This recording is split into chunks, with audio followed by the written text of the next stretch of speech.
Atos dos Apóstolos. Capítulo 21. Nas regiões distantes. Chegara o tempo em que o evangelho devia ser pregado além dos confins da Ásia Menor. O caminho estava preparado para Paulo e seus companheiros passarem à Europa. Em Troade, às margens do Mediterrâneo, Paulo teve de noite uma visão em que se apresentou um varão da Macedônia e lhe rogou dizendo: "Passa a Macedônia e ajuda-nos."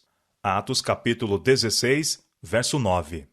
O chamado era imperativo, não admitindo demora. Logo depois desta visão, declara Lucas, que acompanhava Paulo, Silas e Timóteo em sua viagem pela Europa: "Procuramos partir para a Macedônia, concluindo que o Senhor nos chamava para lhes anunciarmos o Evangelho. E navegando de Troade, fomos correndo em caminho direito para Samotrácia, e no dia seguinte para Nápoles, e dali para Filipos, que é a primeira cidade desta parte da Macedônia, e é uma colônia." Atos capítulo 16, versos 10 a 12. E no dia de sábado, continua Lucas, saímos fora das portas, para a beira do rio, onde julgávamos ter lugar para a oração. E assentando-nos, falamos às mulheres que ali se ajuntaram. E uma certa mulher chamada Lídia, vendedora de púrpura, da cidade de Tiatira, e que servia a Deus, nos ouvia, e o Senhor lhe abriu o coração. Lídia recebeu a verdade alegremente. Ela e os de sua casa foram convertidos e batizados. E ela insistiu com os apóstolos para que se hospedassem em sua casa. Enquanto os mensageiros da cruz se entregavam à sua obra de ensinar, uma mulher possessa de espírito de adivinhação seguia-os, clamando: "Estes homens que nos anunciam o caminho da salvação são servos do Deus Altíssimo." E isto ela fez por muitos dias. Atos capítulo 16, versos 13 a 18. Essa mulher era um instrumento especial de Satanás, e por meio de adivinhação dava muito lucro a seus senhores. Sua influência auxiliara ao fortalecimento da idolatria. Satanás sabia que seu domínio estava sendo invadido e recorreu a esse meio de opor-se à causa de Deus, esperando misturar seus sofismas com as verdades ensinadas pelos que proclamavam a mensagem do Evangelho. As palavras de recomendação proferidas por essa mulher representavam um dano à causa da verdade. Distraía o espírito do povo dos ensinos dos apóstolos e traziam má reputação para o Evangelho, e por meio delas, muitos foram levados a crer que esses homens que falavam no Espírito e poder de Deus eram impelidos pelo mesmo espírito dessa emissária de Satanás. Por algum tempo, os apóstolos suportaram essa oposição. Por inspiração do Espírito Santo, Paulo ordenou ao espírito mau que deixasse a mulher. Seu imediato silêncio provou serem os apóstolos servos de Deus e que o demônio tinha conhecimento disso e obedecer à sua ordem. Libertada do espírito mau e restituída ao uso da razão, a mulher preferiu seguir a Cristo. Seus senhores ficaram alarmados por causa de seus lucros.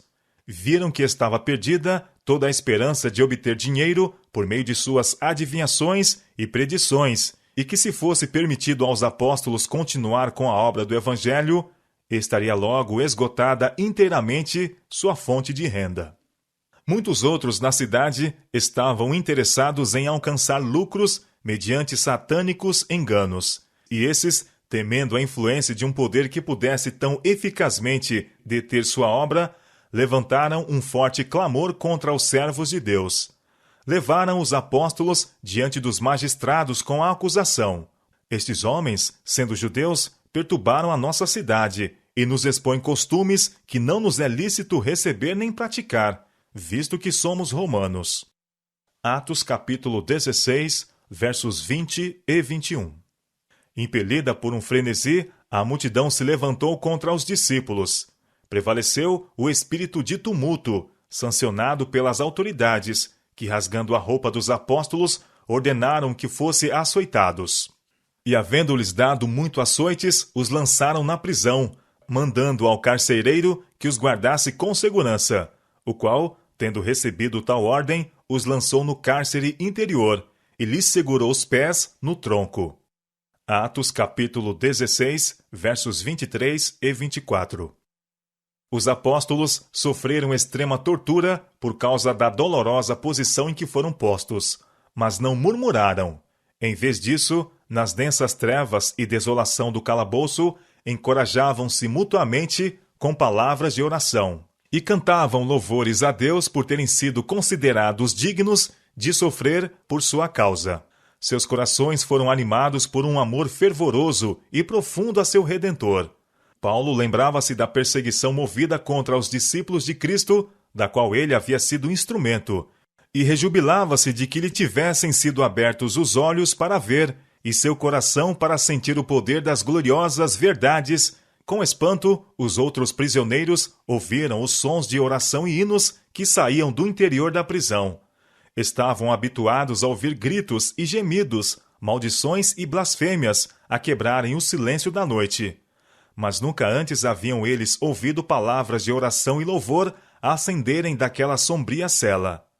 Guardas e prisioneiros se maravilharam e perguntavam quem poderia ser esses homens que, com frio, fome e torturados, podiam ainda se regozijar. Enquanto isso, os magistrados voltaram a seus lares, lisonjeando-se de que, com medidas prontas e decisivas, haverem acabado com o tumulto. Mas no caminho ouviram mais pormenores com respeito ao caráter e à obra desses homens que haviam sentenciado ao açoite e prisão. Viram a mulher que havia sido liberta da satânica influência e ficaram impressionados com a mudança em sua aparência e comportamento. Antes ela havia causado perturbação na cidade. Agora estava calma e em paz. Sentindo que haviam provavelmente aplicado a 2 homens inocentes as rigorosas penalidades da lei romana, ficaram indignados e decidiram que pela manhã ordenariam que os apóstolos fossem secretamente libertados e escoltados para fora da cidade, longe do perigo de violência por parte da turba. Mas, conquanto houvessem os homens sido cruéis e vingativos, ou criminosamente negligentes nas responsabilidades solenes sobre eles postas, Deus não se havia esquecido de ser misericordioso para com seus servos. Todo o céu estava interessado nos homens que estavam sofrendo por amor de Cristo, e anjos foram enviados a visitar a prisão. A terra tremeu aos seus passos. As portas da prisão, pesadamente aferrolhadas, abriram-se. Cadeias e grilhões caíram das mãos e dos pés dos prisioneiros, e brilhante luz inundou a prisão. O guarda do cárcere tinha ouvido extasiado as orações e cânticos dos apóstolos prisioneiros.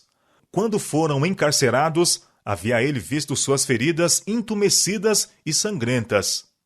E por si próprio tinha se decidido a colocar seus pés no cepo. Esperara ouvir-lhes amargos urros e imprecações, mas ouvia em lugar disto cânticos de louvor. Com esses sons nos ouvidos, havia o carcereiro caído no sono de que foi despertado pelo terremoto e pelo sacudir das paredes da prisão. Erguendo-se alarmado, viu com espanto que todas as portas da prisão estavam abertas e dele se apossou o temor de que os prisioneiros tivessem escapado. Lembrou-se com que explícitas recomendações Paulo e Silas haviam sido confiados a seu cuidado na noite anterior, e estava certo de que a morte seria a pena de sua aparente infidelidade. Em amargura de espírito, sentia que lhe seria melhor morrer pelas próprias mãos que submeter-se a uma vergonhosa execução. Tirando a espada, estava prestes a matar-se, quando a voz de Paulo foi ouvida em palavras de animação.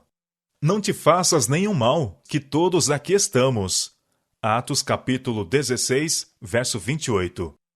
Cada prisioneiro estava em seu lugar, retido pelo poder de Deus, exercido por intermédio de um companheiro de prisão.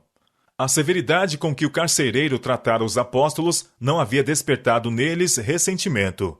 Paulo e Silas tinham o Espírito de Cristo, e não de vingança. Em seu coração repleto do amor do Salvador, não havia lugar para a maldade contra os perseguidores. O carcereiro, depondo a espada e pedindo luz, apressou-se a descer ao calabouço. Queria ver que espécie de homens eram esses, que retribuíam com bondade a crueldade com que haviam sido tratados. Alcançando o lugar onde estavam os apóstolos, prostrou-se diante deles e pediu perdão. Então, levando-os para um recinto aberto, interrogou: Senhores, que é necessário que eu faça para me salvar? Atos capítulo 16, verso 30. O carcereiro havia estremecido ao contemplar a ira de Deus no terremoto. Quando supôs que os prisioneiros tinham escapado, esteve prestes a matar-se pela própria mão. Mas agora, todas essas coisas pareciam de pouca importância, comparadas com a nova e estranha perturbação que lhe agitava a mente.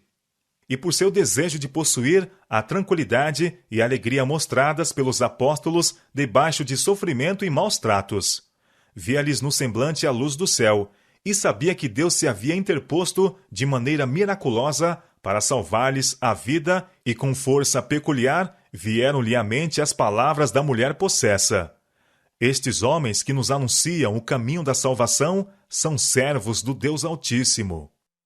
Com profunda humildade, pediu aos apóstolos que lhe mostrassem o caminho da vida.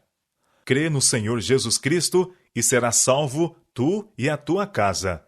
Responderam eles, e lhe pregaram a palavra do Senhor e a todos os que estavam em sua casa. Atos capítulo 16, versos 31 e 32. O carcereiro, então, lavou as feridas dos apóstolos e serviu-os, sendo a seguir batizado por eles, juntamente com todos os que estavam em sua casa. Uma santificadora influência foi difundida entre os prisioneiros, e a mente de todos foi aberta às verdades expostas pelos apóstolos. Eles estavam convictos de que o Deus a quem esses homens serviam os haviam milagrosamente libertado da prisão. Os cidadãos de Filipos haviam ficado grandemente atemorizados com o terremoto, e quando pela manhã os funcionários da prisão contaram aos magistrados o que havia ocorrido durante a noite, eles ficaram alarmados e enviaram oficiais para libertar os apóstolos. Paulo, porém, declarou: Açoitaram-nos publicamente e sem sermos condenados, sendo homens romanos, nos lançaram na prisão, e agora encobertamente nos lançam fora? Não será assim, mas venham eles mesmos e tirem-nos para fora. Atos capítulo 16, verso 37. Os apóstolos eram cidadãos romanos, e era contra a lei açoitar um romano, ou privá-los da liberdade sem justo julgamento, salvo no caso do mais flagrante crime. Paulo e Silas haviam sido presos publicamente, e agora se recusavam a aceitar a liberdade secreta, sem as necessárias explicações da parte dos magistrados. Quando esse fato foi levado ao conhecimento das autoridades, estas ficaram alarmadas, temendo que os apóstolos apelassem para o imperador. Indo imediatamente à prisão, se desculparam diante de Paulo e Silas pela injustiça e crueldade a eles feita, e pessoalmente conduziram-nos para fora da prisão, suplicando-lhes que partissem da cidade. Os magistrados temeram a influência dos apóstolos sobre o povo, e temeram também o poder que se interpusera em benefício desses homens inocentes. Agindo segundo as instruções dadas por Cristo, os apóstolos não insistiram em permanecer onde sua presença não era desejada. E saindo da prisão, entraram em casa de Lídia, e vendo os irmãos, os confortaram, e depois partiram. Atos capítulo 16, verso 40. Os apóstolos não consideraram infrutíferas suas atividades em Filipos.